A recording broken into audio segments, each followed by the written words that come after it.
Hi, I'm Matt Salmon, former U.S. Congressman and current president of the Electronic Cigarette Association. During my life, I've had a great deal of thought about the topic of smoking. I don't smoke myself, and I believe that people have the right to smoke. But I've watched a family member smoke lifelong and watched him struggle with quitting and ultimately watched the resulting emphysema and cancer. Our country has reduced the incidence of tobacco smoking from 45% of adults in 1965 to 21% today through legislation, education, and marketing restrictions. Some years ago, I helped push through a new law in the state of Arizona that was among the first public health smoking bans.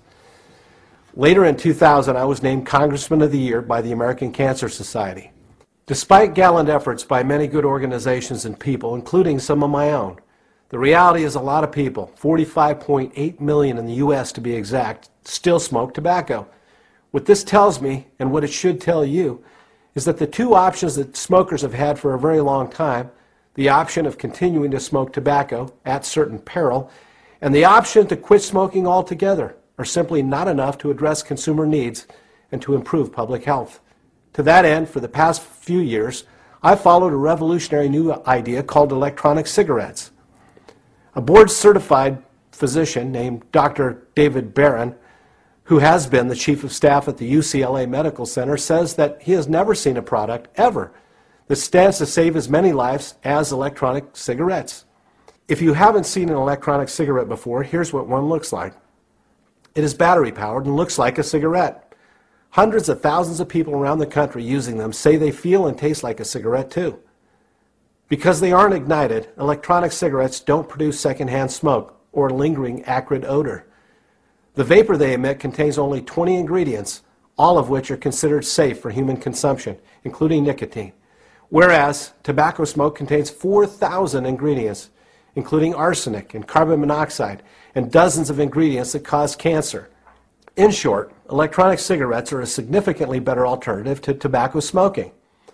As Dr. Joel Nitzkin, a nationally recognized public health physician, says, on the basis of available research data, electronic cigarettes promise risk of illness and death well under 1% of the risk posed by tobacco cigarettes.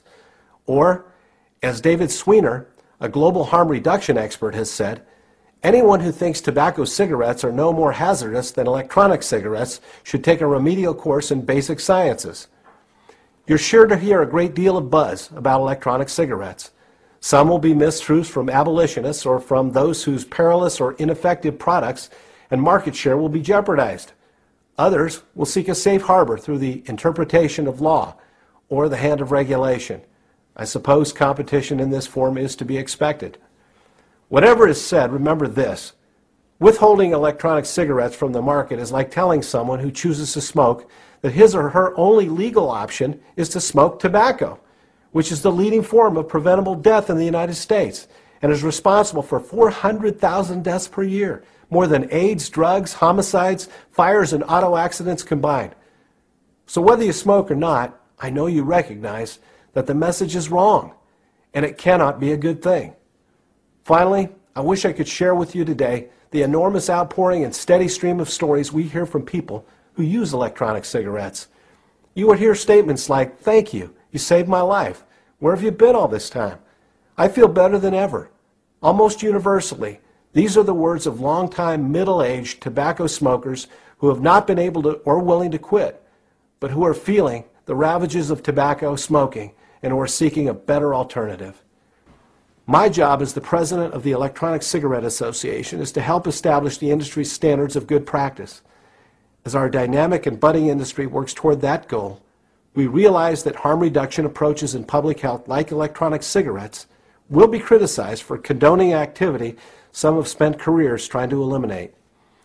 But since 1 in 5 U.S. adults smoke tobacco, and smoking cessation products have a 95% failure rate, it seems patently obvious that new products and innovative approaches beyond those already tried are very much needed now.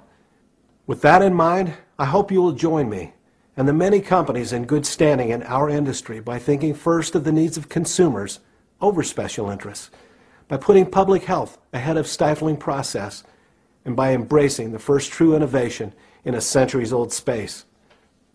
Thank you.